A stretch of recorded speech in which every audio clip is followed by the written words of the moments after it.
Good afternoon and thank you for joining us for KREM 2 News First at 4. I'm Mark Hanrahan. Welcome everyone. I'm Whitney Ward. Power has been restored on Spokane South Hill after about 18,000 people lost power earlier today, along with all of the public schools on the South Hill. The outage happened around 12:30 this afternoon. And a Vista Communications manager told us the outage happened when crews came into contact, or large equipment rather, came into contact with two transmission lines, and that caused two substations on the South Hill to lose power.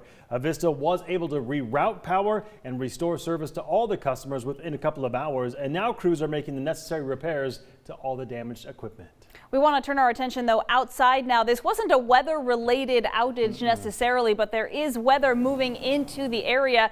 You could certainly tell that the rain clouds were coming and that a change certainly was right on top of us. So Thomas, what do we need to know here about the rest of tonight? Yeah, we had that rainfall about an hour ago, and at this moment it is just sunny here from our studios in the South Hill. The weather conditions are going to change very quickly, and when we see the rain, it's only going to last for probably a couple minutes at most for most locations. Really, it's this key line that's extending from about the Silver Valley area, just starting to enter the Palouse near the Rosalia area, and then back towards Ritzville, now south of Ritzville. It's advancing to the south and southeast at about 15 miles per hour, but it's a pretty narrow band of showers that we're watching. So for most areas, you're just going to get a little bit of light rain unless you're underneath one of the darkest or so clouds, which has those very pinpoint downpours. There is a bit of thunder over the parts of the Idaho and Montana mountains. It's been few and far between, but a lot of you, especially in the Coeur d'Alene area and in Kootenai County, did mention to me on Facebook that you heard some rumbles of thunder from earlier this afternoon, but it looks like the worst is behind us already in Spokane. So honestly, we're probably going to be dry for the rest of the day in the Spokane area, but still tracking those showers, not just for the rest of this afternoon to our south, but more rain chances for the upcoming weekend. I'll be detailing just how much rain is in the works within the next several days in our forecast. That's all in just a few minutes. Thomas, thank you very much. Our other top story tonight, today Washington Governor Jay Inslee updated the media on the state's response to the COVID-19 pandemic. He was joined by Providence Sacred Heart's Chief Medical Officer. So this comes as Spokane County is trending in the wrong direction and may actually have to roll back from phase 3 to phase 2 of the state's reopening plan. So our Ian Smay is live in the KREM 2 newsroom tonight with more from the governor, as well as what this shift back to phase 2 might look like here for Spokane County. Ian? Yeah, Mark and Whitney, as of Tuesday, the Spokane Regional Health District says we're just not meeting those metrics needed to stay in phase 3. According to a report released Tuesday, the SRHD says Spokane's current new case rate over 14 days was at 273. The metric to stay in phase 3 is less than 200 new cases in 14 days. And as for hospitalizations, Spokane is again failing to meet the bar set by Governor Inslee. On Tuesday, the health district said the 7-day hospitalization rate was 5.2, and to stay in phase 3, that must be below 5. Providence Sacred Heart Chief Medical Officer Dr. Dan Getz joined Inslee today and spoke about what people can do to help prevent this surge of cases from setting us back a phase. And frankly, our caregivers are really tired of seeing people die of COVID-19. Today, we really need your help. We need help in remaining vigilant with masking and social distancing. And most importantly, we need people to get vaccinated. Now here's what a rollback to phase 2 would mean for the county. Indoor social gatherings with people outside your household would be limited to 5 people from 2 separate households. Outdoor gatherings would be capped at 15 people from 2 separate households.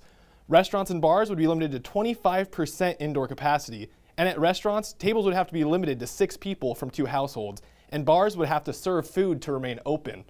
Indoor entertainment venues will be capped at 25% capacity, while outdoor entertainment venues will be open for groups of up to 15 people with a limit of 200 people total. Now that next evaluation for the state comes on May 3rd, so that means that here in Spokane, we have about a week and a half to get those numbers down to meet the metrics. Back to you guys. Ian, thank you very much. And happening today, Spokane Mayor Nadine Woodward urged people to do their part to stop the spread of COVID. In addition to asking people to continue to mask up and keep their distance, she also encouraged others to do what she did today and get the vaccine. She is encouraging high school students aged 16 and over to make an appointment along with college students, and she warns that if we don't do our part, the results will be disastrous. I think that would be devastating. It'd be devastating for the community, devastating for our businesses, devastating for more people who are getting back to work because businesses are opening more. I think it would be tragic.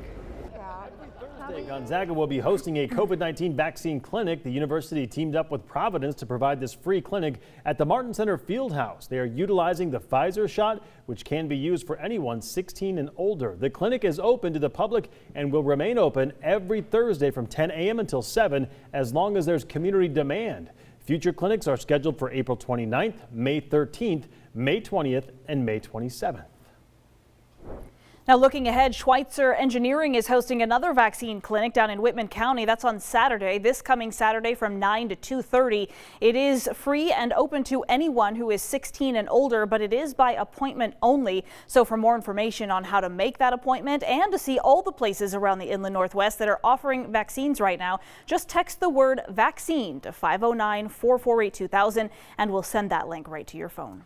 We are learning more about the 15-year-old who was shot and killed last month in the Spokane Valley. The Spokane County Sheriff's Office is still investigating what led up to Preston Grisgorik's death. But today, Corporal Mark Gregory confirmed with us detectives have received information the incident involved a dispute and or the sale of vape pens. He says investigators are looking into whether this was a contributing factor in the shooting. Our Amanda Rowley spoke with the victim's sister over the phone today about the case. Do you think you know who shot your brother? I'm not sure. I'm just letting the detectives do their job, and just hopefully soon enough we'll get the justice that he deserves. No arrests have been made in the case at this time. Coming up tonight at 6, the victim's sister will share if her brother had a disagreement with anybody at the time. Plans are moving forward for Spokane Public Schools to begin negotiations on that downtown stadium. The board approved that motion just last night, but it doesn't actually mean that they are going to move forward on a downtown stadium just yet. In fact, it means the district staff will now work to build a proposal that meets board requirements. Board President Jarrell Haynes said that in order to switch gears and scrap the ongoing project in Northwest Spokane at the old Joe Albee site in favor of this new downtown location, there has to be an overwhelming benefit. So staff do have until May 5th to negotiate a plan that will meet those parameters, and then the board is scheduled to make that decision. All right, still to come here tonight on KREM 2 News at 4. It is Earth Day, and we are celebrating by visiting a local greenhouse in Spokane, boasting more than 100 years of history. That's coming up right after the break.